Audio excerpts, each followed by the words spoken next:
Great. Okay. Welcome, everybody.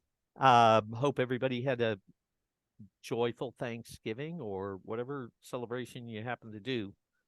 Tonight's session is really exciting, I think. We're going to be talking about motivation. And the reason I think motivation is so exciting is because in the addiction world, the focus is always so much on willpower. Like, why can't you just not do this? Or why can't you just do that? And so the idea that we've been up against is this forced abstinence model with willpower. So it's a fight all the time. And tonight we're going to talk about motivation, which is, I believe, the opposite philosophy and the one that TSM embraces, which really says that we're going to lean in to our AUD and not fight it. And this is really significant because there's a lot of studies, I'm sure Dr. Volpicelli is familiar with these, that where our ability, our willpower declines over the course of a day. And our willpower can also decline over the course of, say, stressful or events that we have to use our willpower. It's a limited resource, let me put it that way, okay? Especially throughout the course of the day. Whereas motivation, we can actually build on it. So it's like judo with our AUD versus fighting it. So, and the beauty is that the naltrexone, then, if we think about addiction as being a narrowing of our motivation to the focus of whatever the addictive source is, the naltrexone in this case helps us to open that up. And what that allows us to do is to realize what naltrexone can really do for us in terms of giving us more motivation. But it also allows us to understand the limits of what naltrexone can do for us and where motivation can then pick up and carry on from there. So there's a lot of elements to this. It's really, really exciting. It involves a lot of what we discussed 2 weeks ago, but it seemed like it was so important that we were going to cover that information again, and then we're going to segue into the discussion of motivation from there. So with that, I'd like to welcome everybody back, and especially you, Dr. V. Oh, thank you. So should we go to some of the slides? Absolutely. Okay, let me do screen share. Share. There we go. Zoom. Did I do the wrong slide? Yeah, you got to you probably need to open up the presentation if you haven't Stop done that. share. Okay, let's try it again. Screen share.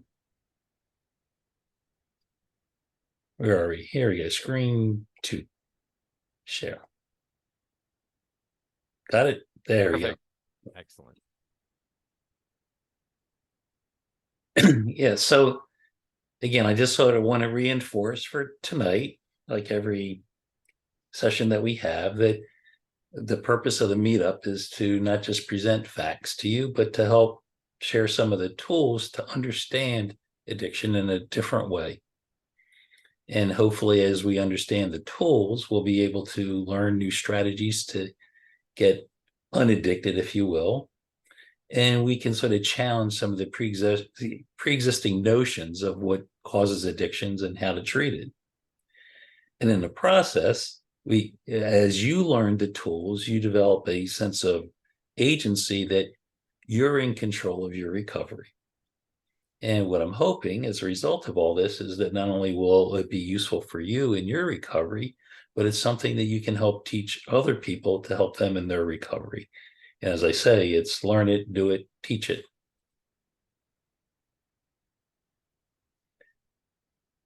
And so I just want to do a quick sort of recap of how we got to where we are today. Because as Steve points out, we're going to shift gears a little bit and move away from just learning to look at motivation. But let's start off by the first important cardinal feature of addiction, and that's the Japanese proverb that first the man takes a drink, then the drink takes a drink, then the drink takes the man. And that's what we talked about in the very first session, that addiction is a process by which using a drug, drinking alcohol, creates the need to use more of it. And when you hear the word need, you start thinking motivation. So again, motivation is a really critical component in understanding addiction. So I had to throw in the Squirrel-Wagner model again. Steve keeps trying to remove it from the presentation, and I keep sticking it back in.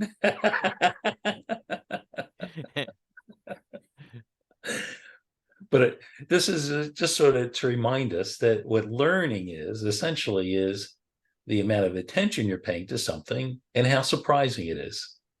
And if you look at the physiology, it comes down to when something is surprising, that it stimulates dopamine in your brain, and that helps stamp in the learning. And surprise is basically the actual reward that you get minus the expected reward. And the expected reward could be from previous trials. Did something work in the past? It could also be, as we learned in the Cayman blocking effect, if there's other cues present that predict the occurrence of a reward. So you add up all the things that go into your expectation, a particular stimulus or all the background stimuli. And if the event occurs is surprising, then you learn something about it. And the rate that you learn really depends on how much attention you're paying to that new stimulus or response. And that's what the attention term is. And one of the things we're going to focus on a little bit more today is that the actual reward can vary as a result of experience. And I think last session we talked about the Pona process model as one example, where when you repeat a reward over time, particularly when it's close together, a lot of presentations close together, the reward seems to lose its power to be rewarding. And we talked about that when we talk about addictions, that the reward, like drinking alcohol, initially produces a nice high, but over time, the high gets less and less. So a person needs to drink more and more alcohol to get the same effect. And so there's habituation. And I pointed out last week that the habituation also seems to occur with something else, which is when you stop using something like alcohol, when you turn off something that's pleasing, you get the opposite effect, something that's painful, unpleasant. And I maintain that the two are related to each other. And one model to account for that is that opponent process model that we talked about last time. And let me just ask a question here, or sure. explore something a little bit around that. And this is kind of focused towards drinking till blackout. Okay. It seems to me there's a time lag. Okay. There must be this time lag between the process A and the process B. And I think we see that in the chart. Okay. And is this time lag part of the problem that leads to the blackout drinking? In other words, what I'm getting at is that is the perception of the reward so delayed that the action to try to chase the reward gets ahead of the reward and leads to a blackout. Does that make sense? Yeah, but I think the blackout is more related not to the high from alcohol, but to its sedative effects. Okay. So I think what happens with the blackout is the person drinks, say, 2 or 3 drinks and gets a buzz. And that feels good. And for some people, not everyone, but for some people, that buzz leads to increased craving to want to have the 4th and 5th drink. Mm-hmm. And I've actually shown it in some research studies that for some people, the initial effect of alcohol is to cause for them to feel excited, jazzed up.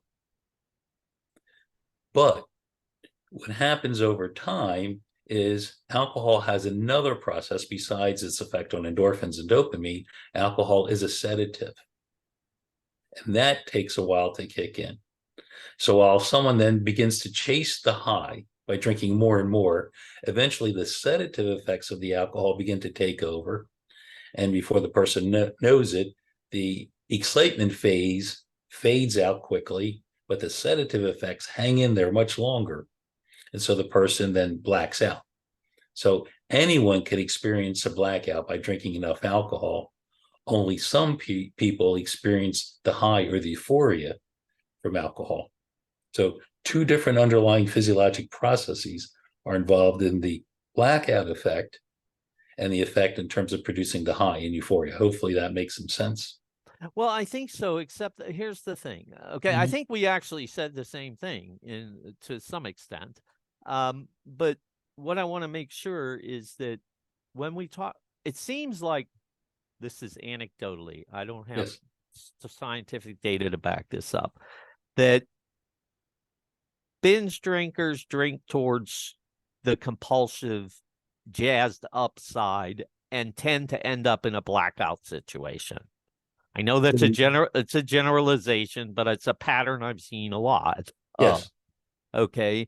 And so I hear you saying that it's a delay of the sedative effect kicking in, but I'm wondering, and I think I heard you also say that it is also this really chasing the high, if you will, and not getting it fast enough to the point where you just drink beyond what your consciousness can actually handle. Yes, I think what causes the blackout is there's no break on how much a person wants to drink when you're drinking for that high, for that euphoria. Okay. But eventually, the sedative effects of alcohol cause the break. Right. So, for example, something like heroin, it's the same thing, that you keep using it until you pass out. Now, for a drug like cocaine, there is no sedative break. And so a person will just keep using cocaine until they run out of cocaine. Okay. That's how you stop using cocaine. You run out. Okay. That makes it clearer, I think. Yes. That helps. Yeah. So for drugs that have sedative effects, eventually the sedative effect wins out and the person blacks out. Yep. Okay.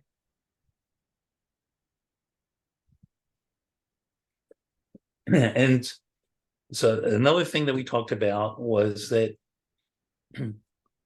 when you have an experience of learning something, not only do you learn a particular response, but you learn something in general about responding in general, or what stimuli are important, or if your responses are important. And you can learn to pay attention to your responses. So that's going to make learning in the future easier when your responses have some outcome. Or you can learn to ignore your responses because they're not relevant to producing outcomes. And so the learning that your responses don't matter anymore leads to the learned helplessness effects. And that includes motivational effects where you even stop trying. It leads to learning deficits where you're not even paying attention to what you're doing when you do have some control. And it also turns out to lead to emotional effects where a person experiences increases in anxiety and depression. And we've now found out also that it has physiologic effects. There's increases in stress hormones, beta endorphin, and activation of the amygdala. So learning that you have no control turns out to be very important in terms of how the kind of attitude that you have in terms of facing future challenges. So that would say that, for example, if you have to give up your recovery to some other power to manage it, you are in effect helpless. Yeah. So, I mean, if you look at recovery programs that tell you things like, this is something that's an incurable disease, you're likely to stop trying to find a cure. Or if you do find a cure, you're not so likely to learn about it. So you probably want to have a recovery program that preaches that you have some control, that it's within your voluntary effort that you can get better. And this whole notion of praising your behavior and effort leads to the growth mindset, right? Right. As opposed to the helpless mindset. So a recovery program that promotes that it's some defect, permanent defect in your personality, that it's some brain disease that you can never fix, that recovery cure is hopeless is likely to lead to more helplessness type effects. Whereas a program that focuses on your agency to have control over it leads to a growth mindset or a learned mastery effect.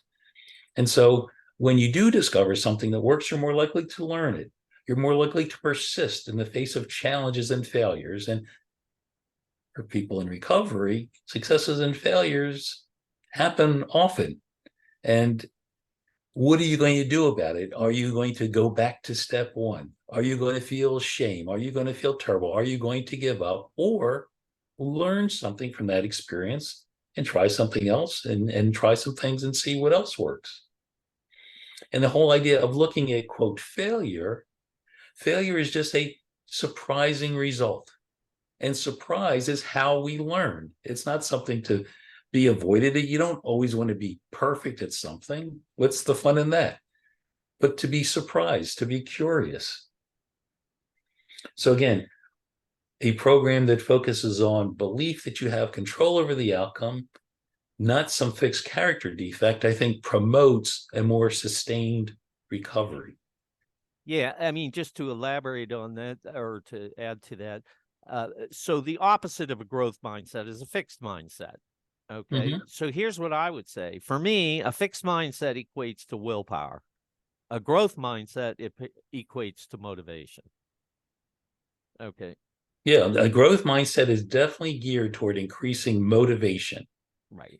And the fixed mindset is more of a learned helpless mindset, which reduces motivation. Right. And relies solely on willpower to be able to sustain it, which eventually fails. That's my point. So Right. for me, yeah, I mean, I look at fixed mindset and I think, you know, forced abstinence and willpower. And I look at growth mindset and I think medication management and, you know, just changing behaviors through motivation. Yeah. So. Yeah. And if a program says the only way to recover is to rely on some external force, God as you know it, or some other program that's going to cure you, you're not going to be able to have that internal motivation to persist in the face of difficult circumstances. You're likely to give up quickly if things don't go well. Right. And then the opponent process theory we talked about last week, in which the notion of pleasure and pain are intimately related to each other, that you can't have one without the other. And actually, I was listening to Andrew Huberman talk about motivation, and he said the same thing. It's interesting. I took another listen to him, and he has a really nice presentation on how dopamine relates to all this. And he talked about pleasure and pain being related to each other. When you have one, you have the other. And of course, that is something that Dick Solomon said a lot of years ago. And that opponent process helps to explain a non-associative process, that if you present the reward over and over again, the quality of the reward changes. And two, you get a signal, you get some effect when the reward first comes on. If it stays present over a long period of time, you habituate to it, you adapt to it. It's less rewarding. And when you stop a reward after it's been on for a while, you get an opposite effect. So if something is really painful, after a period of time, it becomes less painful. But then when you stop it, you get pleasure. And the opposite, if you have something pleasurable, over a period of time, it becomes less and less pleasurable. But if you stop it, you feel pain.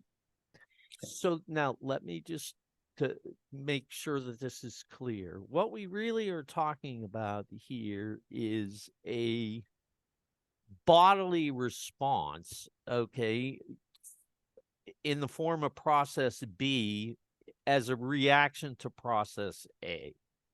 Okay. Yes. And there isn't anything learned in there. That just happens. One starts, then the other one starts. So if you want the one that you want to avoid not to start, you have to either block or not have the other one Yeah, happen. And so it's either abstinence or it's some blocking agent.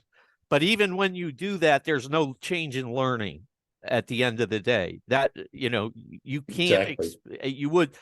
So a person who thinks, okay, that behavior that I'm doing there is, if they mistake it as being voluntary and are trying to pursue it to extinction, they'll never achieve it if it's in fact a non-associative process, correct?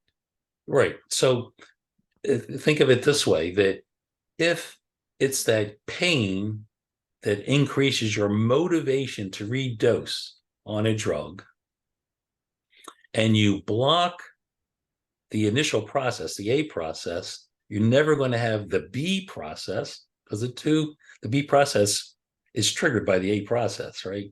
Right. So if you block the A, you're never going to have the B process. So you're not going to have addictive behavior. You're not going to have the motivation to have the second drink. Right. Now, notice how that's different than learning or extinction. This occurs the very first time you pick up a drink. So, in theory, if naltrexone works by blocking the A process, by blocking the reward through non-associative means, it should say that if you're a binge drinker, the very first time you walk into a bar with naltrexone in your system and you pick up a drink, you're not going to be interested in having the second drink. No learning. One trial, Right.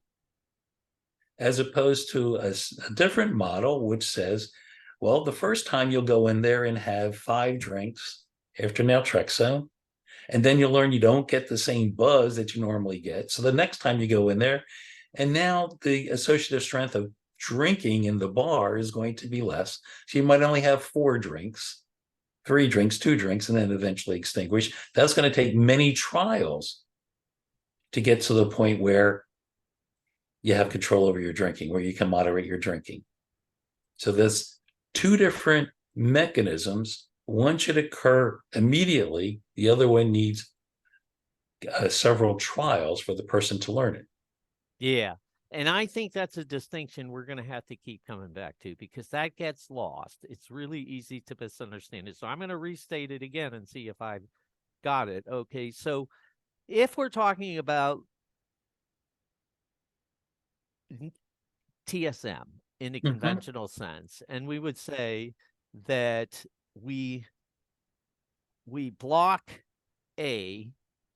Okay, in this case, we take the naltrexone, we block the endorphins, we don't get the dopamine, so on and so forth. That's all part of the learning circuit, really, quite frankly. So what I think I hear you saying is, if instead it's a case of, if you take a drink and it results, so we know that let's just take it this say, okay, you take a drink and normally it's going to make you feel high, but you know that you're going to feel low afterwards. Okay. If you could take a drug that said you will not feel low because you will never feel high, but there's no learning in it, then you would take that pill and you would go in and have one drink, and that would be it. It would be one-time learning. That's what you're saying. Yeah. Right. And but it isn't that way in this case, because there's a piece of that, but here's where I think it changes. Like, if we say, let's take the case where a person drinks because they're feeling bad now. Okay. So A has been in place, and now B is, the person is starting to feel bad because A is wearing off. Okay. Yes. When they take that drink because they know it's going to take them back to A, that now is in the realm of a learned process. Yes. Beautiful. Okay. Beautiful. That's what I'm trying to get at. Yes. Okay. Beautiful. Perfect. Yeah. So Yep. up to that point, it's non-associative, and then as soon as they take that drink to solve that problem, it's now a learned part. There you go. And we'll come back to that in these charts, but I don't Yeah, want that's a really good point. But you can see where some people, I would say, particularly people who don't have the physiologic adaptation to the sedative effects of alcohol. So probably people more early in their addiction, or people who are binge drinkers, people who can go several days without any drinking at all and not experience any withdrawal symptoms. They may have the experience when they use naltrexone that the very first time they use the naltrexone, they're no longer interested in binge, 5 or more drinks. Right. That after 1 or 2, they're fine. Right. I can imagine there's some people who maybe are later in their addiction, and as you say, they're using the alcohol as a way of either preventing or taking away the opposing system, the pain system, if you will. And when they use the naltrexone, it may not work for them, but that's an extinction trial. They may say, that's curious, this usually works, helps me feel better. It didn't work this time. But you don't give up. That's part of the learning process. And they may take much longer to extinguish their alcohol drinking behavior. Right. Right. So while it seems like I've been beating the horse on this one a bit, it's really important to understand the difference between, is something truly voluntary, okay, in which case it's been learned, or is it truly non-associative, in which case no learning has occurred? And the reality is there's cross-pollination that happens of them. Sure. In the decision-making process, because my limbic brain might be saying one thing, but my prefrontal cortex is telling me something else. Yes. Okay. Yep. Got it. All right.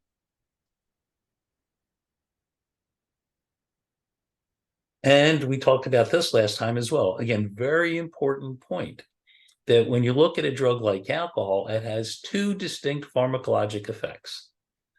For some people, probably in the United States, it's about 20% of people who drink alcohol. The alcohol stimulates the release of endorphins, which in turn stimulates the release of dopamine. And this process helps explain how 3 drinks turns into 6 drinks within a drinking session. This tends to occur in people who have a strong family history of drinking, people who are early drinkers. And often I hear this in people who can tell me, like, the very first time they drank, just is something that just absolutely hit the spot. It was surprising, it was good, it was dopamine-like. Now, what's withdrawal from dopamine feel like? It feels like blah, crash. And if you can learn to take away that sort of blah feeling, then you might develop a craving that I want the alcohol when I have this state. So you have often high alcohol craving when you're in this withdrawal from this endorphin-dopamine kind of high. That's one pharmacologic effect. Second pharmacologic effect is alcohol has sedative effects. So it can promote sleep, reduce arousal. And this tends to be a long loop and explains why someone might drink 5 days a week, 7 days a week, where drinking on day 1 increases the probability of drinking on day 2. So the 1 is within session, 3 drinks turns into 6 drinks. This explains why drinking on 1 day turns into drinking on 2 days. And often you see a pattern where there's a gradual increase in people's alcohol drinking. So they might start out with just 1 or 2 drinks after work, and then it turns into 3 or 4 drinks after work. And then they start having 5 or 6 drinks over the course of an evening, sometimes even over the course of a day, where they don't even appear particularly intoxicated, but they just, your body more and more begins to depend on the alcohol, because when you withdraw from the sedative effects of alcohol, it feels awful. And it's a typical hyperactive nervous system where you can get the shakes, you can have seizures, you can get sweats, your sleep is really disrupted. And the withdrawal from the sedative effects can actually be life-threatening. So withdrawal from the dopamine effects, it's not life-threatening. No one ever died from withdrawal from cocaine. But alcohol or other sedatives, the withdrawal can be life-threatening. People can die from it. Although I suppose number one could lead to alcohol poisoning. Yes, yeah, correct. You are correct. But the poisoning is because of its sedative effects. Well, yeah, or just the acute toxicity of yeah, Yes. they just can't process it. Yes. Yeah. Yep. Yep. Exactly. Good. Okay. So here's the question. How does naltrexone work for AUD? So given everything that we've learned so far, how does naltrexone work for AUD? So, we talk about the man takes a drink. So the first thing so we create a scenario. A man walks into a bar. No, it's not going to turn into a joke. A man walks into a bar, sits down at the bar, orders a drink, gets a drink, and then after he has the drink, he has a physiologic effect. He gets a nice high. So that's an example of the person is doing something that makes them feel good. So that's over here. And they're engaging in a behavior. They're getting something that makes them feel good. And we call that positive reinforcement. And when that occurs, the behavior that led to that positive reinforcement, or the ordering the drink and drinking it, gets reinforced and is strengthened. Right? So that's the typical scenario.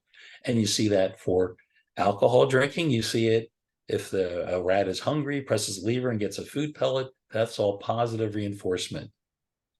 Now you can have another situation where the person, something bad occurs, and that's given to the person. So after a night of heavy drinking, they come home and their spouse yells at them.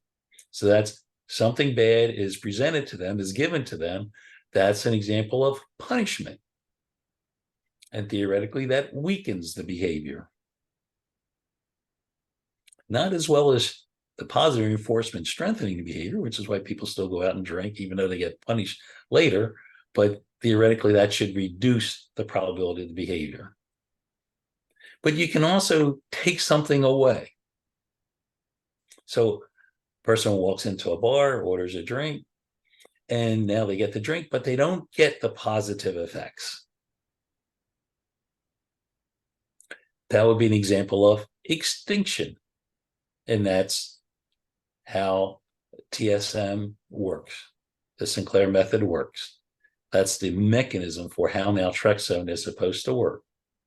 Oh, that's what it says here. The typical understanding of TSM is aimed at pharmacologic extinction. That's this box right here. The instrumental response of taking a drink is no longer followed by the alcohol high.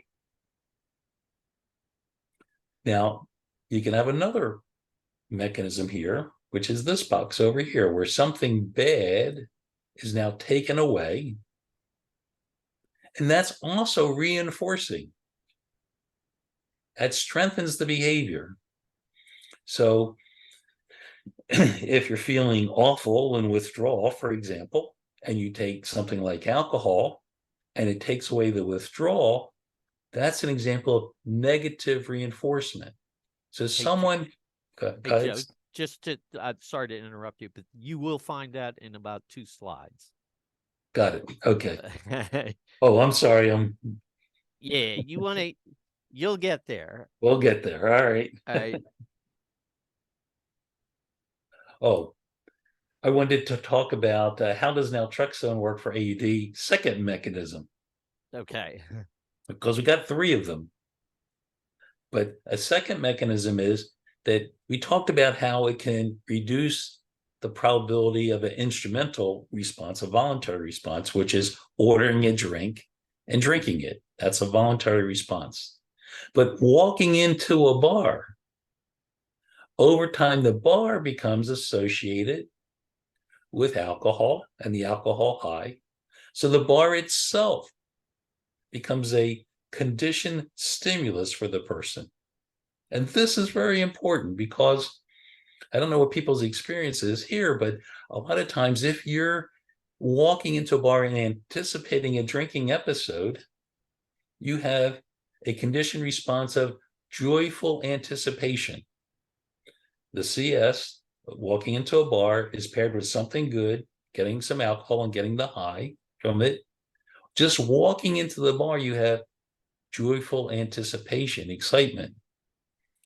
It turns out, if you look at the brain, when you get the nice high from alcohol directly, it produces a nice increase in dopamine. But when you have a CS paired with something good, you get even more dopamine than you do from the actual effect of the alcohol per se. Okay, so let me ask you this question. So in terms of sequencing, actually, this actually could happen before the previous slide. The previous slide was the man walks in the bar. This is before the man walks into the bar, you see the advertisement for a cold beer on Yes, a really hot day, and it happens to be a really hot day. And all of a sudden you get triggered yes. to have a beer. Okay. And so what you're saying, what I think I heard you say is that trigger can be more powerful because it's paired than the actual drink itself.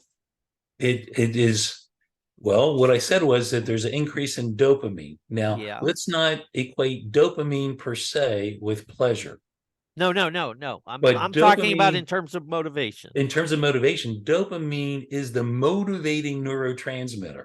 So you're absolutely right. The CS elicits a conditioned response, which is probably increases in dopamine, which is incredibly motivating. So, what does dopamine do in your system? It motivates you. It's involved with motor behavior, it's involved with attention, focusing your attention, it's involved with uh, narrowing your focus. All these things that get you all jazzed up, all excited. So, all you can think of is a drink would hit the spot. And you believe that that can actually be, and I think you're right, that that's actually more powerful than the drink, taking the drink itself. I mean, I've Especially heard over, this in terms of like food. Yeah. yeah. So Espe- over time, the very first time you drink, there's the condition stimuli are not very powerful. It's yeah. the effect of the alcohol. Early on, the alcohol produces the high. Over time, the alcohol produces less and less of a dopamine response. Right. But what pushes the behavior is the conditioned stimuli push the behavior. And yes, I think over time, that can be more powerful than actually getting the alcohol. So the reason I'm born into this is, because there's a lot of, first of all, misunderstanding about why the FDA says take it daily. And I think we covered that it was an orphan drug at the time, and that was the only way to get it approved. But that the best way to take it is to understand the person's drinking patterns and not necessarily just say blindly 60 to 90 minutes before drinking, because what you're saying here is that whole process is getting teed off well before actually having the drink. Okay. So let me just give an example. If I'm a person who is really habituated to having a 5 o'clock double scotch, okay, at about 3 in the afternoon, my cravings will start to probably go pretty good. But I know I'm Mm-hmm. not going to drink it till 5 because I'm not getting off of work. Okay. And TSM normally says 60 to 90 minutes, so I should take it at 4. But what you're saying, I think, is if I want to start to extinguish some of those behaviors of those cues or the responses to those cues, I might want to be taking it even earlier in order to start to extinguish those cues. And maybe if I have to, I might have to redose a little bit of naltrexone later on in the evening because I took it earlier than Mm-hmm. 60 to 90 minutes before. Does that all Yeah, hang together? yeah. Or you might be the kind of person who you don't know when these cues are going to occur. It might Yeah, of not be three course. o'clock every day. It may be you're sitting at home watching a nice Christmas movie and they're doing eggnog toast or whatever, and all of a Yeah. sudden you get a craving. That's a cue associated with drinking, and you get a craving for wanting to drink. And you didn't remember to take your naltrexone because you didn't expect to need the naltrexone. But the next thing you know is you feel like walking up and getting a drink for yourself. So maybe for that person, it's better to take the naltrexone every single day. Maybe it's even better to get an extended release naltrexone where you don't have to even worry about taking it every day. And so you can Right. walk around and enjoy your Hallmark movie without worrying about getting craving to drink because there's, God forbid, a beer commercial on in the break. Right. Right. When Right. are you likely to see that? Only every movie. Every third commercial. Let me flip the pancake over then. Okay. So if you take naltrexone, then because you've got a craving that you feel, and then 60 to 90 minutes later you go, I just don't feel like drinking right now. A lot of times people have said, "Oh, you don't want to be doing that too much." It sounds to me like you're actually will be extinguishing some learned behavior associated with cues. CR no longer paired with something good. So Initially, there's really not harm in doing that. extinction. Yeah, That's another form of extinction. right. And that's I think a misconception in a lot in the community. There's a lot of, and I really want to run this down, a lot of chatter around if you take naltrexone and you then don't drink, that's a bad idea. That you should drink at least a thimbleful or a sip or something. And my view has always been, if you ever feel like you don't feel like drinking, don't drink. Don't force yourself to do that. But it sounds like actually the advice should be that that it's not a bad thing. It's actually a good thing. Should be a good thing. Then you should be able to watch movies, walk past the bar, and not feel the temptation to drink. And when I say temptation, I think for some people, the motivation becomes so strong that a voluntary response, like ordering a drink at a bar, becomes almost reflexive, that they sort of have to do it. And so again, it begins to eat at your voluntary control. And I don't know what people's experience is, and maybe you can give me some feedback, but do you ever have the experience of you ordered something without even, quote, consciously thinking about it? If your craving was so high, you just found yourself with a drink in front of you? I don't know, but that sort of thing can occur, I believe. When I talk to my patients, they reported that to me, that Oh yeah, that happens. that does happen. Okay. Yeah. It's not just my patients then. No. That's a real life thing. Yeah. All of a sudden, the drink just appeared, and you go, "Oh, somebody just bought it for me." Uh, Well, this is fascinating because they it, and it really goes to why we've been spending so much time on trying to foster this understanding between what is actually a voluntary response. And if it's voluntary, it means it's somehow learned because it's somehow being rewarded and therefore can be unlearned, versus what is a response you have no control over. And by understanding that, the hope is that each individual will be able to look at all the sequence of events that happen in all of their drinking to be able to say, this one I can manage with unlearning. This one I'm going to have to use motivation to kick me to the next level, and so forth. Yeah. So now naltrexone reduces craving, or the conditioned response to cues, which are conditioned stimuli associated with drinking. Second mechanism. So one is regular extinction, as the Sinclair method preaches. And the second is naltrexone reduces craving to cues. That's the second mechanism. And then there's the third mechanism, which we got at a little bit earlier, that to get the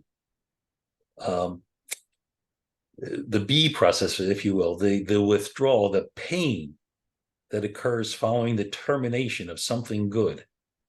that pain, the pleasure pain effect, that there's some withdrawal agony, withdrawal pain associated when something good is suddenly taken away. That the naltrexone will block that because it blocks the A process altogether, so you don't get the B process and you don't get the rebound withdrawal. And that doesn't involve any learning. It occurs the very first time you take the naltrexone. There's no extinction, nothing up here. This is just, it occurs naturally. Three mechanisms. That mechanism is that mechanism of naltrexone is in effect pseudo abstinence, isn't it? I mean, you would achieve the same thing by just being abstinent. Don't have a drink. You won't start process A. You won't activate process B. Yeah. And so you won't have craving to have the second drink if you don't have the first drink. Right. Yeah. Exactly. Yes. So the naltrexone. So the alternative to taking naltrexone would be simply not to drink. So I mean, but that's basically, it's a pseudo abstinence in that sense.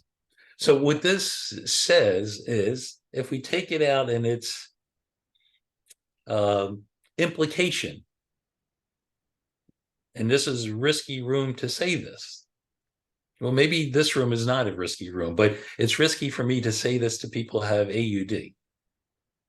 That if you're on naltrexone every single day and you drink alcohol, the alcohol will be something that you will be able to moderate on your own. It'll be completely willful because there's not that unwillfulness of the B process kicking in, which is motivating the second drink. So that binge drinker will now be able to be a moderate drinker.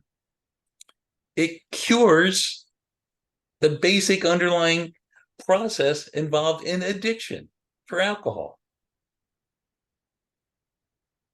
It's the cure, not like the book says the cure. There's no learning. Right.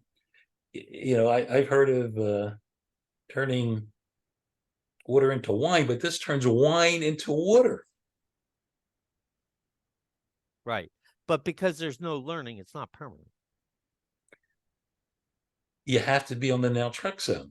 If you drink the alcohol without the naltrexone, the whole thing comes back. Right. And it also makes the presumption that you don't have all these competing other learned processes that are pinging away at you because you're out drinking. And we know that's not real, right? Yeah. I mean, theoretically, all those conditioned stimuli will lose their grip on you because you're not getting that buzz anymore. So it'll help free you up that way. You can watch your Hallmark movie and the commercials are not going to bother you to get up and get something to drink. If you're out with your buddies and you have a drink, you should be able to stop after one or so. Now, the people who remember what a great buzz they used to have might be a little disappointed that they don't get that buzz anymore. And they might say, this is stupid. Why should I even bother drinking? Because I'm not going to get the buzz anymore. That's the reason why I drank in the first place.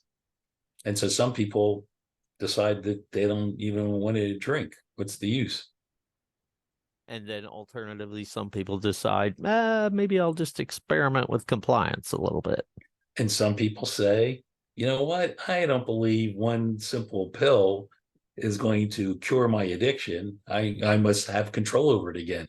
I probably never had a problem with alcohol to begin with. It was so easy to give it up. That's what I've heard from many of my patients. It's like they go on naltrexone and it's like, well, I used to have like 5 drinks, 6 drinks. Now I can have 1 or 2 and it's perfectly fine. I probably never had a problem to begin with because they've told me that this is a lifelong disease that you can never control. And now I can control it. So I really don't have a problem. So I don't have to take this pill anymore. And then they do the experiment and they find out, oops, didn't work. Didn't work very well. Their biology is still intact. That when they drink, they get a nice buzz. As the buzz wears off, they want to have the next drink. 3 drinks turns into 6 drinks. 3 mechanisms. Regular old extinction of an instrumental voluntary response, the Sinclair method. 2, blocks the conditioned response, cue elicited craving. 3, it blocks a non-associative process where using the drug creates the motivation to use the next version of the drug. So you don't get involved in that addictive cycle to begin with. 3 mechanisms how naltrexone works. And then when it comes to alcohol, I guess we have that other mechanism that naltrexone does not affect. But alcohol has a sedative block with naltrexone. That long addictive cycle. So if someone is physiologically dependent on alcohol, if you stop drinking, your body will go through withdrawal. And if it goes through withdrawal, the alcohol will be effective in taking away that withdrawal. That's called negative reinforcement because you're taking away a bad thing. So you will still have reinforcement of your drinking behavior, even if you take naltrexone, and the alcohol is effective in taking away a bad state. And I believe that's the reason why, for some people, it's difficult to taper off of alcohol using naltrexone, because there's still a reinforcement mechanism at play here that can help reward the alcohol drinking. I don't know if this makes any sense to you, but that's sort of the punchline, I think, of the whole thing of trying to understand about how learning and non-associative processing like component process come into play to understand about how naltrexone does its thing.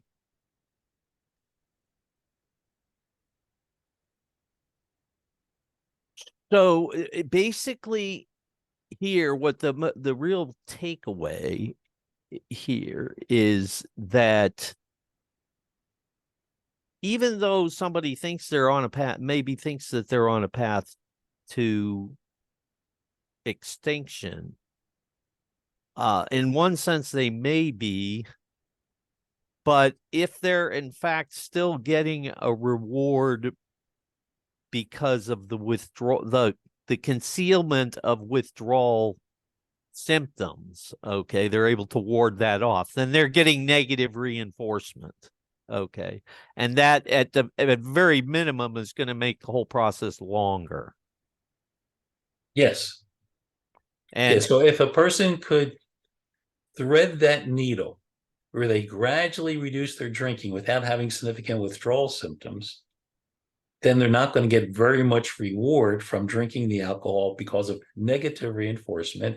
Eventually, they can get to a point where now that if they don't have the physiologic withdrawal anymore, then alcohol can go back, then naltrexone can go back to being effective because it blocks the high associated with drinking, because it blocks conditioned cues associated with craving, and because it blocks the addictive cycle.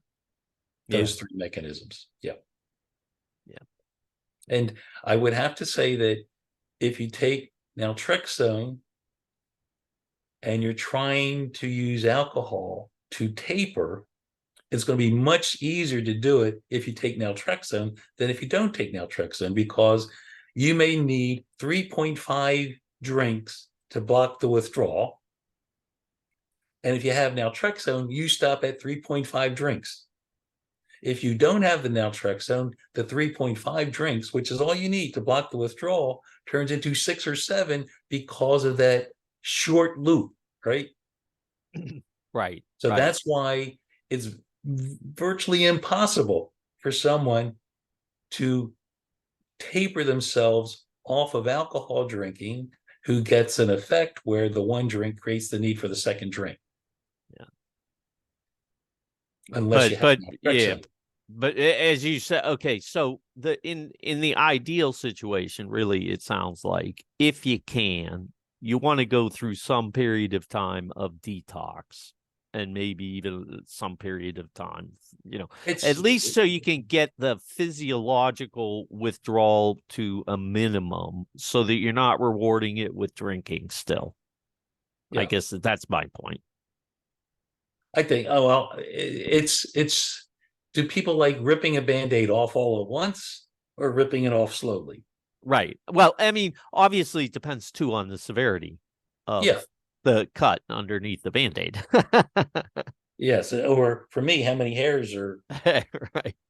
Right. the Band-Aid is covering up? Right. But you could, so one argument for a detox would be it's really hard to thread the needle. Yeah. Okay. But the counter argument is if you are going to try to thread the needle, you're far better off to thread the needle with naltrexone than not Yeah. with it, because you're not going to you're not going to give Yes. into the compulsion as easily. Yes. Right. Exactly right. Yep. And I I guess the other way to look at it is if you have all these mechanisms that are happening and you can sort them out and partition, because, it's not just one mechanism. It might be one mechanism that has four cues to it. Okay. So you might have 20 different mechanisms going at you at one time that you're trying to use extinction against. Okay. Or motivation. And to be able to sort these out, the more that you can drop out of those easily, the easier it is to focus on the ones that are left. There you go. Yep. Yep. So that's And I think that's this that's is that this is the punchline, if you will, of the first 6 lectures.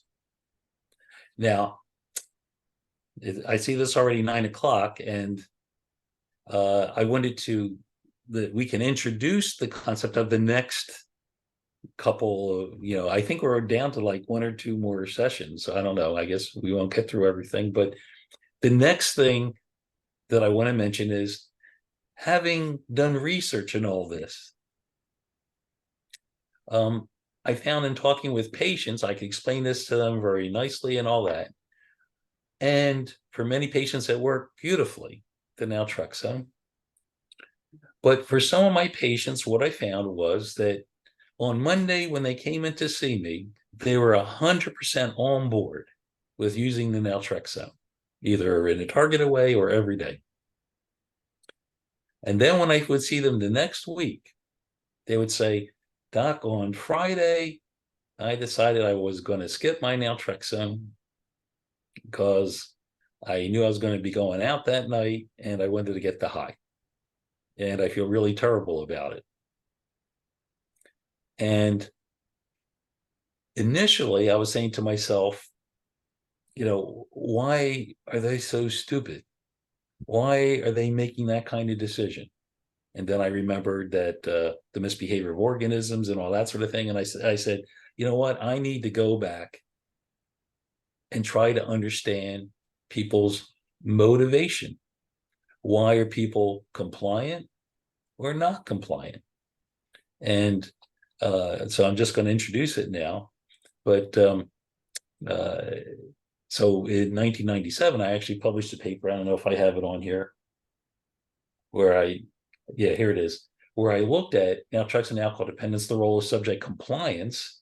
And my summary in 1997 was that beneficial effects of naltrexone in reducing clinically significant drinking are highly dependent on subject compliance. That should be not surprising for anyone in this room, right? You all agree on that. Subjects taking naltrexone who are protocol compliant or report excellent compliance, the medications show large treatment effect sizes relative to compliant placebo subjects. In contrast, less compliant subjects do not show any benefit from the naltrexone treatment. And just because I like to show data, here's the graphs of the people who take their naltrexone every day. And guess what? 80% of them, is that a number we've heard before? Yep. Actually, it's about 78% of people who are compliant with taking the naltrexone had a good outcome at the end of 12 weeks. Only about half the people in this study these were placebo subjects who were consistent with taking their placebo pill, because you have to compare apples with apples. These are people who are compliant with taking something. Only half of them got better. And if you're messing around with your naltrexone and you got naltrexone, they looked actually a little bit worse, but about the same as the people who are not compliant with taking their placebo pills. There's virtually no difference. And guess what? It's about 50%. So if you want the naltrexone to be effective, you have to take it more than 80% of days. So this was a study where you're supposed to take the naltrexone every single day. But you could extrapolate it to the TSM that if you take it 80% of the times you go out drinking or less, it's probably not going to be very effective. Mhm. For it to be effective, you have to take it pretty much all the time. Yep. And so I said, what can I do to get people on this group to look like that group? Well, how can I get people more compliant? And then I'll talk next time about the Brenda approach that I came up with, which is a strategy to change people's motivation to change, to be compliant. Because rather than just throw my hands up and say, well, they're not ready yet, they haven't hit rock bottom, come back when you're ready kind of thing, that's sort of what I was taught about how to treat people with addictions, wait till they're ready.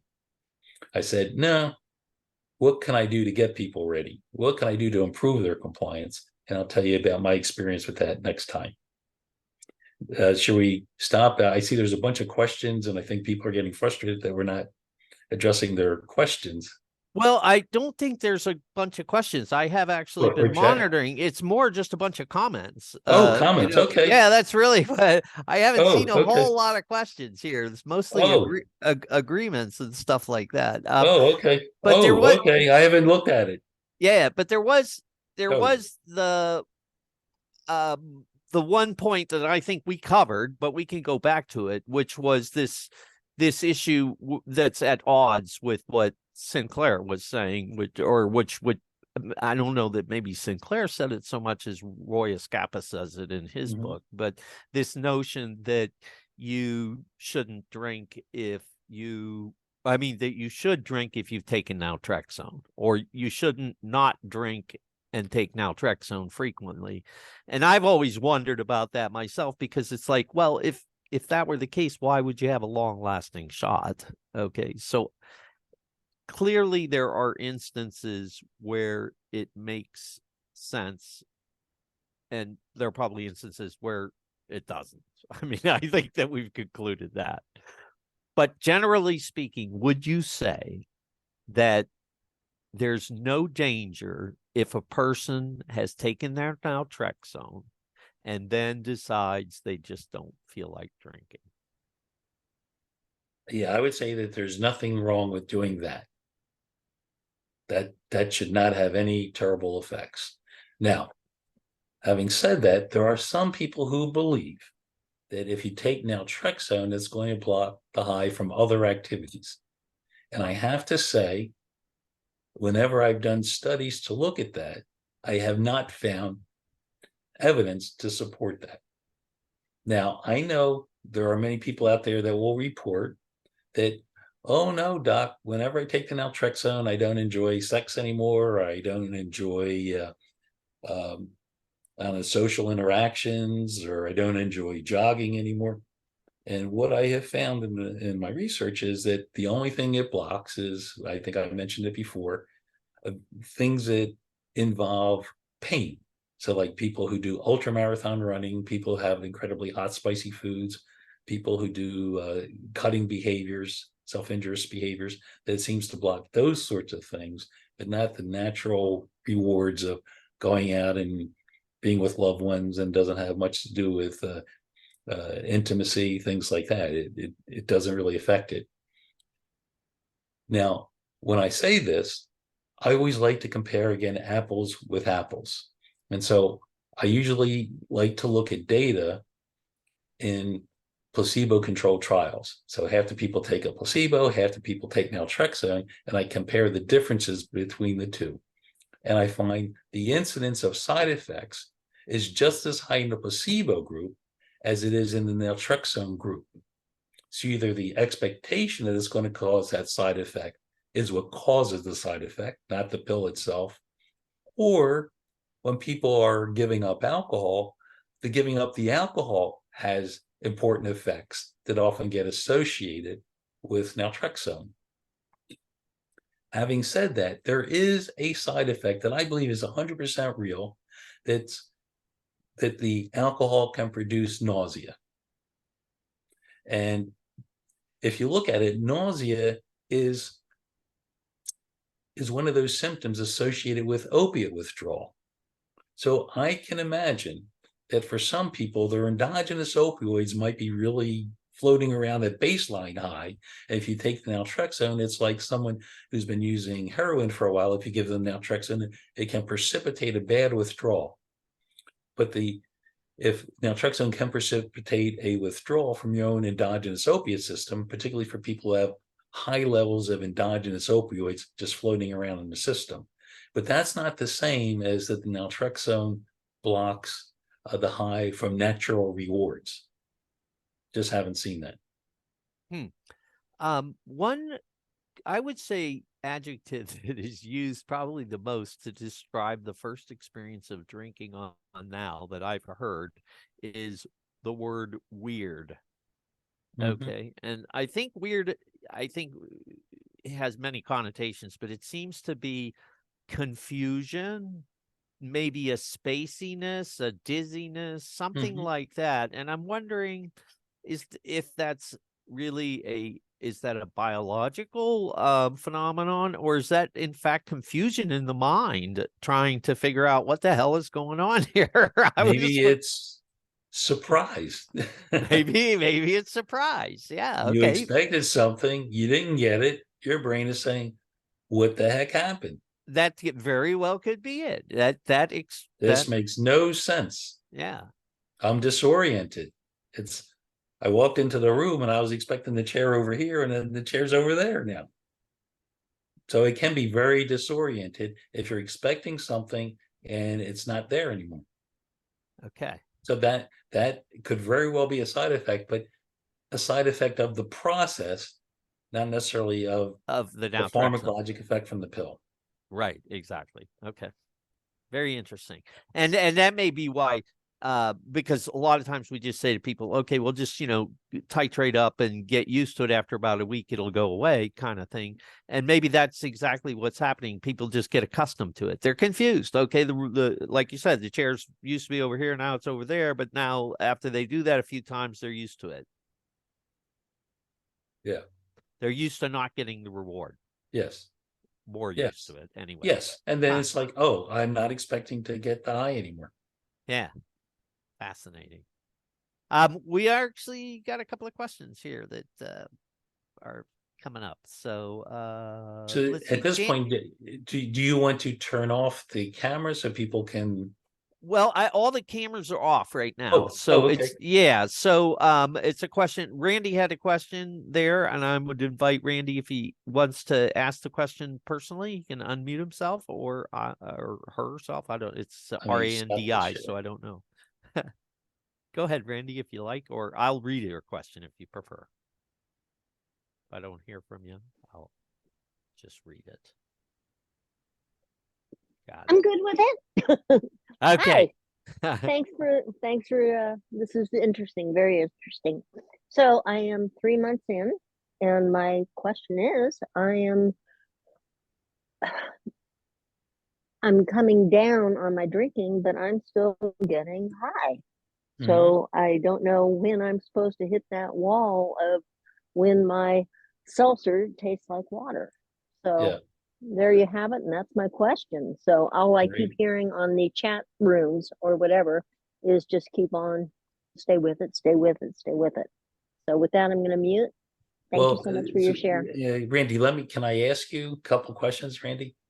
Absolutely. So what's your pattern of drinking? About how many drinks do you typically have?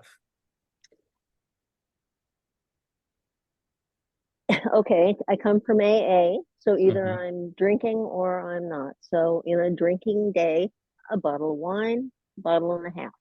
Okay, and that's over, say, what period of time? A day. So like one drink every couple hours or so? Correct. Okay, probably. So usually that is a pattern that I see for people who are drinking more for the sedative effects of alcohol than for the buzz or the euphoria. So but I'm not anywhere near there now. So I'm down to like 4 seltzers or something. Okay, so when you drink, what reaction do you get? Do you get increased energy? Do you get a buzz, a high, a euphoria, or do you just feel pleasant, calm, or relaxed? It's the same old high. It's the same old grab Is a it buzz. is it more of a euphoric high, like a dopamine excitement, or more of a I feel good, calm, relaxed? I feel good, calm, relaxed, Yeah. Okay. Yeah. and looking forward to it. I've had now in 3 months, I've had 6 alcohol-free days, Great. and trying to stack those up. But um, yeah, I like the high and Mm. sedative, uh, euphoric. So there's a difference with the mice. Yeah. So usually when I refer to the high, I refer to someone who reports increased energy, euphoria, excitement. Um, and that's different than the effect of alcohol, where you just feel pleasant, where you feel less anxious, where you feel more present with the world or whatever. And that effect of alcohol is probably not so sensitive to naltrexone, but the euphoric effect is. Now, if you don't mind, I can ask you, do you have a strong family history for alcohol problems or? Yes, sir. Oh, okay. Well, that Yeah. usually the people with the strong family history get more of the euphoric effect. But your pattern of having a bottle of wine over the course of a day is more consistent with someone who's drinking alcohol to get that more sedative effect. And so the I'm, naltrexone I'm, is not going to be so effective in blocking that. But given the fact that you have a strong family history, you may have a little bit of that other effect too, that if you have 2 or 3, that could get you more of that buzz, that euphoria. I don't know, did you ever have like 4 or 5 drinks within an hour or so? that wasn't my style of drinking, but Got it. sure, Yeah. sure. Um, Yes. So the 4 or 5 within an hour, three actually, when I looked at research, it's like 3 drinks within 1 hour produces mhm, that sort of buzz. right. Huh. Uh, So what was interesting on Monday, mhm. I've retired the wine and I've gone only to seltzers, trying to Great. switch it up with TSM. Yeah. And but on Monday I decided to get one of those little mini boxes of wine, and I had that, Yeah. and I had 2 seltzers, and I spent all day Tuesday in bed. But I was drunk, almost to blackout drunk. And so, in talking to a doctor today, they said, your tolerance must be way down since Yes. you're Yes. cutting down. But Yes. I mean, so now I'm just terrified of wine again. Okay. So I guess I've gained that much from TSM. Yeah. Well, you're Um, doing a beautiful job. It's maybe not even the naltrexone is doing the trick, but you gradually tapering yourself from the alcohol and doing it in a very controlled way by monitoring your drinking and all that. That's probably the active ingredient. So I like to mm, give success to naltrexone, but I think you're the one who deserves the success. You're doing a good job of just tapering it. But if the naltrexone helps you, continue taking it, whatever works to help you. But I think you're doing most of the work yourself. oof, that's not good news. Thanks. All right, I'm Or shutting off. I can give you better news. If you want to make better progress, there are medicines that can help you not have so much desire to drink by taking away any withdrawal symptoms. So you won't have much interest in drinking. And so medicines like a camprosate, Camprel could help, Neurontin can help. So there are medicines like that that might be even more helpful for you. Can I DM you? Sure. Yeah. Okay, I'd like Yeah. more information. Yeah. So I think in don't we have some articles like that on the Reddit site that talk about camprosate or there's a lot of threads that go on that. Yeah. sure, but yeah, I'd be happy to talk to you as well. But And yeah, I, that Okay. I think on Discord we have some one channel that is alternative treatments, so that probably includes I'm those having as a well. hard time on Discord, but thank you. I'll give it a shot. All yeah, if right, there's something I'm we can signing do to off. help you. I appreciate Okay. it. Thank you so much for your time. Sure. Bye. Tom's got his hand up. Fire away, Tom. Hey guys, I found it fascinating the conditioned stimulus. Yes. even the idea of buying the alcohol or walking to the bar, even getting in the car to go to the bar is releasing endorphins. So should we kind of tailor our maybe advice or expectations that we want to kind of pack in, um, take the null and then go buy your beer, even before your first sip of the beer, but maybe wait until an hour's passed to even go buy the beer or to walk to the bar or whatever other CS there might be. Yeah, so if you want to block the conditioned craving, I would make sure you take the naltrexone at least an hour before you go pick up the alcohol. Yeah, and that should help have less craving associated with all those activities that go into drinking. Right. Because I remember in my bad days, even just leaving the house, I just go grocery shopping. I would think about, oh, the liquor store is over here. I'm already like doing the map in my head. So if I took the now before that, I'm getting rid of all that's conditioned response or training myself to extinction with that. It will help you toward that. That's a learning process. So that should gradually reduce. That's one of those things that's learning, can be unlearned, but that takes time. So as opposed to the opponent process, which is as soon as you take it, it kicks in. This is something that you have the conditioned stimulus, solicit a craving, and it should help block some of the craving, but that will get better over time. Okay. And just a second question is, I'm not an academic at all, but from the book and Sinclair's, the teaching of TSM, it's very specific. The pill plus alcohol equals extension. Now, you're providing a lot more information there, and it's all very helpful, but it almost muddies the water a little bit to say. Yeah, I know. And that's why I was afraid to present this. And keep in mind, I'm not saying that is wrong. That is absolutely correct. But from the beginning, I sat down with David Sinclair and had this exact discussion with him. And he disagreed with me. I disagree with him. I agree 100% that his mechanism is correct, but I think that there's several other mechanisms at play. And what I would suggest to people is we don't have all the answers. I said it from the very beginning. If you have $4.95, in my opinion, what that buys you is a Starbucks. I guess it's the peppermint latte now. We're in the peppermint latte season. You have to do the experiment. You have to do your own research and see how it works for you. There are some people that would say, I love taking the naltrexone every day because now I can walk past bars and I don't have any craving anymore. There are other people who say, I really never had much of a problem with walking past bars. It's just when I start drinking, I wind up having 6 drinks and I only want to have 1 or 2.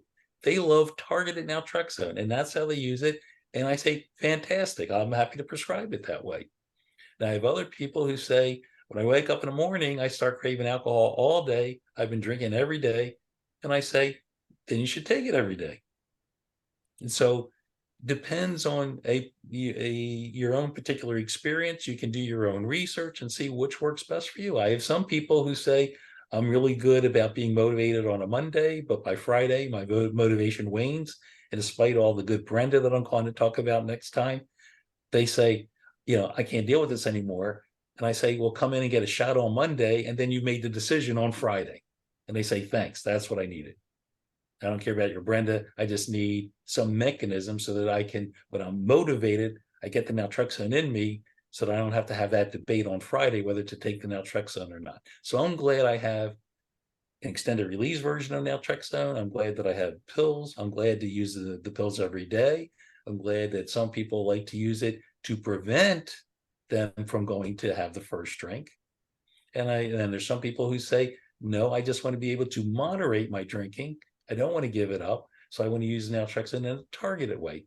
So I'm not saying that there's anything wrong with the Sinclair method. What I'm saying is that's one mechanism of many glorious mechanisms out there to help people. And so if it's not working for you very well, there's a whole bunch of other options to consider. That's my point. Yeah, Right. that I want to build on that because I was thinking about that before tonight's meeting, and I anticipated that this because it's real easy to, the protocol is 60 to 90 minutes before, take the pill, then you can drink. Boom, extinction, bang, finished. And that works for a lot of people. And when you start to hear all this stuff, one way to look at it is to go, oh my God, there's so many things that I have to work on and take into consideration. Okay. Or the other way to look at it is like this, doing that protocol works pretty well for a lot of people. But the good news is if it isn't working exactly the way that you want it to and at the speed that you want it to, you have all these other things that you can try that will help you. Yeah, hopefully it's not But none of them have a higher success rate than 78%. So I don't know. I just looked at a graph. 80%. So TSM is 78, but you can't go higher than 78. 80 is higher than 78. Yeah, I think what would be really interesting would be if you could calculate the area under the curve. Okay, because that's what we're talking about. We're talking about how much net harm reduction do you do? And if you can speed up the process and therefore reduce the amount of harm, then you've achieved something. Yeah, I mean, there's something really nice about parsimony, that if you can do something simple that has 80% success rate, and the alternative is terrible success rate, push the thing that's simple that we can get out there to a lot of people, that's 80%. So there's a really good rationale for approaching it that way. Yeah. But I thought maybe there's some people who want to know that there's some cool things about this medicine that can affect even the 20% of people who aren't quite getting better with the Sinclair method. So we can do even a little bit better than that. So to give us options, my father was a stonemason, and in his bag of tools, he had a 5-pound hammer for trussing stone, and he had a 20-pound hammer for the crushing stone. He had numerous size hammers for different purposes. He also had a point trowel and a regular trowel. So he had various tools in his bag. But he had to be an expert to learn how to use which tool at what time. And we're lay people with not everybody's, college level, addiction specialists. So sometimes the simplicity. Well taken. Yeah. Sometimes the simplicity, especially the TSM, at least it's what brings people in. Now, yes. Maybe it's not working at the 6-month mark or 9-month mark. Maybe it's time to start looking at those other things. For me, I was basically extinct by 6 to 9 months. But obviously I see people that aren't, and why not try a Compressate or something else? Yeah, I don't disagree that it may be a better strategy to do something, push something out that's simple and is helpful for a lot of people. The only thing I would say is during the 6 to 8 months it took you to extinguish, did you have any problems during those 6 to 8 months? And would it be worthwhile having a protocol that also gets about 80%, where you go through detox first and then you extinguish within the first 2 weeks? Because there's some benefit from something that's already FDA approved and has gone through rigorous testing and all that, and get you better in the first 2 weeks versus 6 months. Well, sure, anybody would take the 2-week option, of course. Yeah. So that's another way of looking at it. We can do a simple method of what we did in the original studies, and that has about as good a success rate. The difference there is you have to go through the whole hassle of detoxing first. And maybe that's the barrier. But it's a good point. We do. Well, yeah. Yeah, I mean, it's a great debate because here's the crux of the problem. There's 30 million people that have AUD in North America right now, okay? And 70% of them are not even trying to get treatment. Any treatment. And yeah, no treatment. And it's because of the perception of what treatment means. Okay. And so that argues very strongly for having a very simple method to say this is going to work for most people. Okay. Exactly what you're talking about, parsimony. But then to have alternatives for other people once they get in, because I don't know, I firmly believe that a person's requirements and needs change over the course of recovery, and so the treatment that they need that at that particular time is probably different as well. And so having those options once they're in the door is kind of a nice thing. But getting that 70% into the door is a really critical thing for us, and I don't know how we do that. That's a huge problem. Yep. Marika had her hand up. Oh yeah, I was just gonna piggyback on what you all were talking about and confirm that for me, I really have gotten benefits from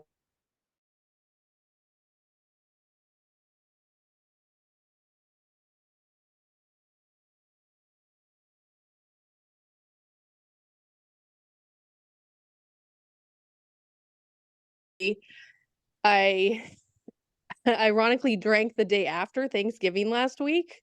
And it was funny because not funny, haha, but like I didn't even want to take the pill at that point. It was like so much craving, so much trigger. I was like, F it, I'm gonna have a drink. And it was like, so it wasn't even like fun. It wasn't interesting. It would, I didn't drink. Thankfully, I didn't drink that much. But then the next day I was like, that was so stupid. Why did I do that? And I called my doctor and he like literally laid it out in front of me. He's like, did you go to Thanksgiving and everybody was drinking? And I was like, yes. And he's like, well, there you go. Like, that's where it all started, right? Sure. And then he said, what you should probably do. He goes, I want you to go to every holiday party you can possibly go to. And whether you're going to drink or not, I don't care. Take the naltrexone. Take it, because when you go, you're extincting because you're going there and you're around it, right? So like those are little nuances that like I wouldn't even have thought of, but like working with him is so amazing that it really, really like it's just it makes a big difference if you can find someone, and if you can afford it, it really does make a big difference. Yeah, you're extinguishing the cues. So right. That's the second mechanism we talked about. Yeah. You have a good doctor. Yes, thankfully. And I have all your expertise too, so I just feel like I'm very, very grateful. Thank you. Thank you. Oh, and by the way, I haven't drank since Sunday now again. So Beautiful. it's just like I got like the next day I took naltrexone, had a quarter of a beer, and then I was like, this isn't even worth it. So it eventually just gets in your system. And I think every once in a while you have to do that. Relapse is part of recovery thing, right? Like drink too much and then go back to like, I don't want that. It's not working for me. So thanks for letting me share, everybody. Oh, great. Wonderful. Yep. Henry, you had a question about possibility of getting someone actually into Dr. V's clinic. You want to go ahead and pose that? Yes, I do. Hi, everybody. Hi. Thank you so much, Doctor. Am I coming through clearly? Yep. There you go. Great. Yeah. So I've been in rehab. I didn't learn very much. It was kind of silly. I've learned a lot more following TSM. But I was disturbed over the holiday weekend after telling my family, for all the many months of my treatment about how this is different and how it's better. And the point being simply that they have a beloved family, beloved friend who is going down the rabbit hole, as it were. And the talk was so negative. It really shocked me, that they have to beat this woman into submission, and she has to be abstinent, and they have to take her child away, and she needs to get divorced, and all this like crazy talk. Yeah. It was very sad. It was very depressing to me. And they're medical people, which is doubly surprising. I simply said to them, there's a softer way, and I'm sort of living proof. If you don't believe it, just look at me. Yes, But so what I'd like to do is steer them towards you. sure. And there's a tremendous amount of resistance. And I just, I think, when I said I know the answer to my question is don't push it. Just suggest it and be a living example. But Yeah. if anyone can offer more wisdom, that's all I have, really. Well, when I talk about the Brenda approach, it's designed to help engage people into treatment to begin with. So maybe you can pick up a couple pointers when we talk about that, because it's designed to help get people motivated to start treatment and to stay in treatment and to comply with treatment recommendations. And having said that, it's incredibly difficult and sometimes frustrating to get people to see that they have a problem.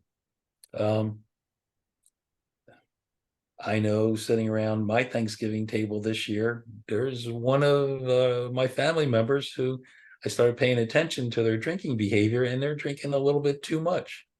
And I'm embarrassed to say I didn't talk to them about it. But maybe I'll get the word out to them a little bit later that maybe their drinking is having more adverse consequences for them that they realize. But I don't think it's a good strategy to have interventions where you confront people, where you threaten people, where you give up on people, make people feel shameful. I don't think that's a very effective way to get people into treatment, but sometimes those approaches work. But for me, I'm more try to engage people through attraction than through punishment. I think that's a more effective way to get people to really buy into a program and to sustain with it. But Henry, you're doing a great job of being a model. I just wish more people would be willing to come out and say, this is what I use to get better and it works. And maybe it's something you should try, because so many people, as they get better, they don't talk about how they got better. And that's sort of a shame for the community. But I do understand that there's a lot of prejudice involved, and sometimes it's easier to stay in the woodwork and not come out. But for people who are willing to come out, I think that would be a wonderful service for other people who are suffering from this and don't understand that there's effective treatments out there.